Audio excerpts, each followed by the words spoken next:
All right, let's get right into it. It's one of those things that can really send a parent's mind racing. Noticing your child's head seems a little on the larger side. But what does that actually mean? Well, today we're going to unpack the medical term for it, macrocephaly, and find out what the science really says. So this is the big question, right? It can feel a bit worrying at first glance, but the answer is usually so much simpler and more reassuring than you might think. Let's just jump straight into what doctors are really looking for and why. Okay, so first up, the official term is macrocephaly, and it's not a diagnosis by itself. It's just a measurement. You know when a doctor wraps that tape measure around your baby's head? They're plotting its growth on a chart. Macrocephaly just means that measurement is above the 90th percentile, so their head is larger than 98 out of 100 kids their age. And this is a super important measurement because in those first couple of years, it's our best window into how that little brain is growing. Now let's start with the single most common reason for a large head circumference, and this is also the most reassuring one.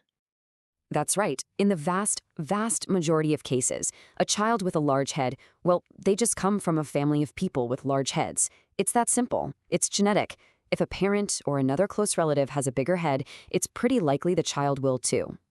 And this quote, which comes straight from the medical literature, just nails the point. The key phrase here is develops normally.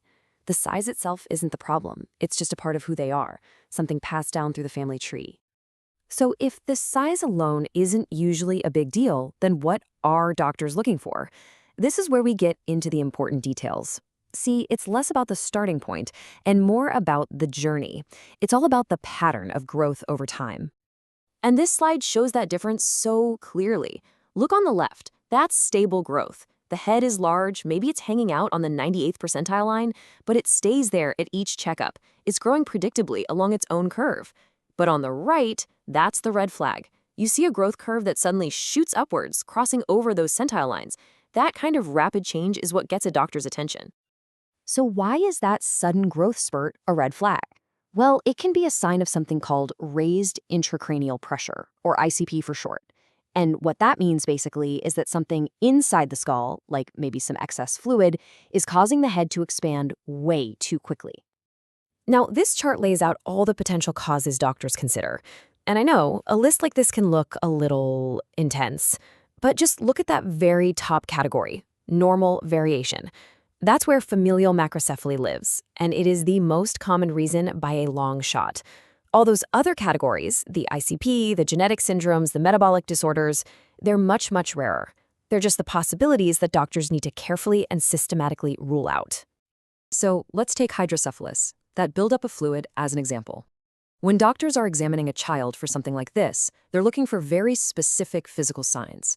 Things like the soft spot on the head feeling really full or bulging, or the veins on the scalp looking more prominent because of the pressure.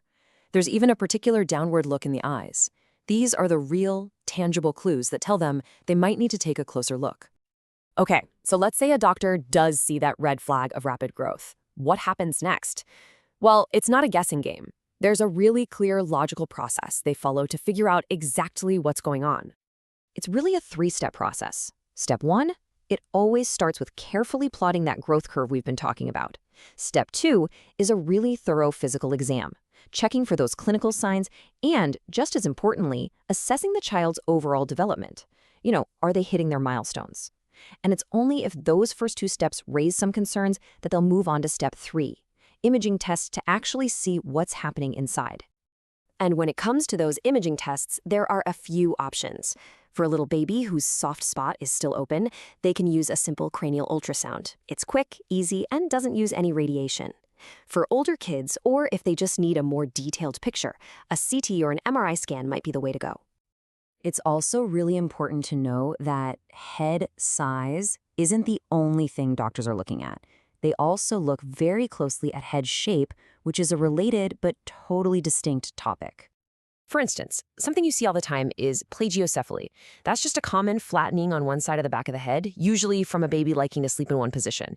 This almost always gets better on its own. On the other hand, you have something much rarer called craniosynostosis. That's where the bones of the skull fuse together too early, which can affect the head shape and sometimes needs surgery. So you see, these are about shape, not just overall size.